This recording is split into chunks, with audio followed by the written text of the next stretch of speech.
سلام سلام به هلو هلسی خوش اومدین.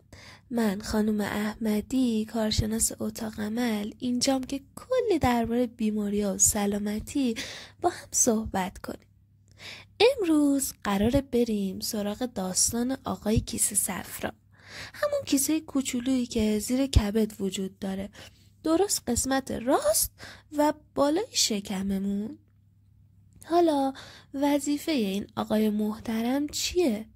وظیفهش نگهداری و ذخیره صفراه که ما وقتی میخوام غذای چرب بخوریم، این غذای چرب نیاز داره که چربیش هضم بشه و در واقع صفرا این کار رو انجام میده. صفرا آزاد میشه و باعث میشه که چربیایی که خوردیم خوب هضم بشن.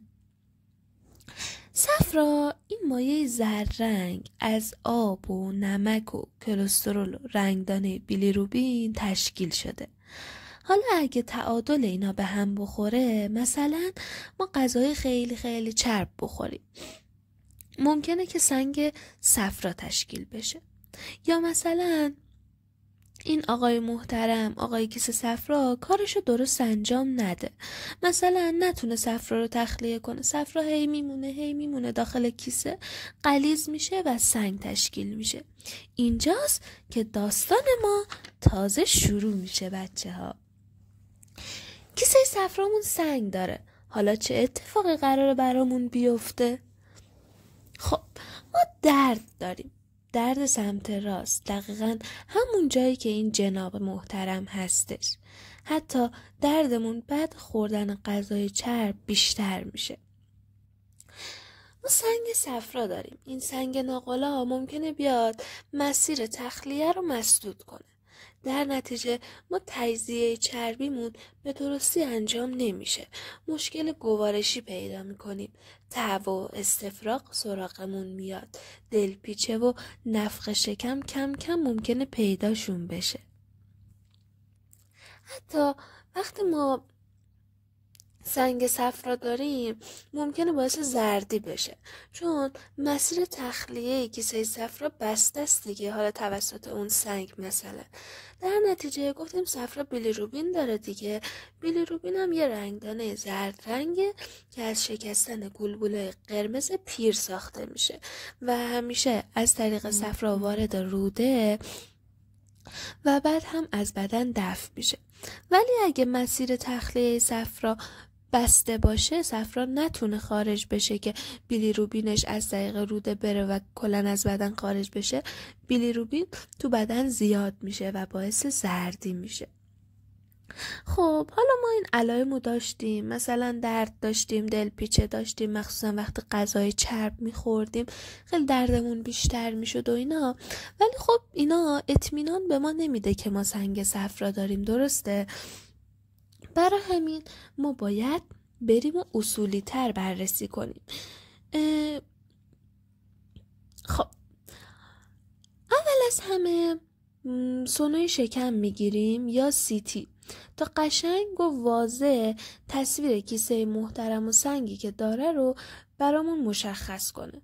آزمایش خون میگیریم که سطح آنزیمای کبدی و گلبوله سفید و برای عفونت و زردی چک کنیم. هر چقدر که گلبوله سفیدمون بیشتر باشه تو آزمایش، خب نشان دهنده عفونت دیگه.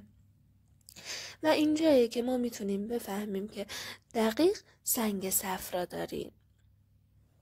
حالا اگه سنگمون کوچولو موچولو و ریزه میزه باشه، ممکنه با رعایت رژیم غذایی درست خوب بشه. مثلا غذای چرب سنگین نخوریم، به جاش غذای پرفیبر پرسبزیجات بخوریم تا کنترل بشه این سنگ. ممکنه دکتر یه سری داروها به ما بده، مثل داروی حل کننده سنگ که برای درمانش پیشنهاد میشه. ممکنه از سنگ شکن استفاده کنیم که امروز زیاد رایج نیست و در واقع اصلی ترین درمانش همون درمان لاپاراسکوپیه. یعنی بیشتر لاپاراسکوپی انجام میشه عمل جراحیش، ولی ممکنه باز هم انجام بشه که خیلی عمل برش های خیلی خیلی کوچولو ایجاد میشه. 4 تا برش خیلی کوچولو در واقع باعث میشه که کیسه صفرا رو برن و کیسه صفرا و سنگش رو از بدنمون خارج کنن. قبل عمل جراحی حواسمون باشه حداقل 8 ساعت قبلش نباید چیزی بخوریم، باید ناشتا باشیم و 2 ساعت قبل جراحی هم نباید حداقل 2 ساعت قبلش آب و چیزهای شفاف، مایعات شفاف بنوشیم. حواسمون باشه که وسیله فلزی اگه داریم خارج کنیم. طلا، جواهرات، سوزن قفلی، گیره مو، هرچی، کلید، اینا نباید همراه خودمون داشته باشیم چون باعث سوختگی میشه تو اتاق عمل. حتما به این مورد دقت کنید.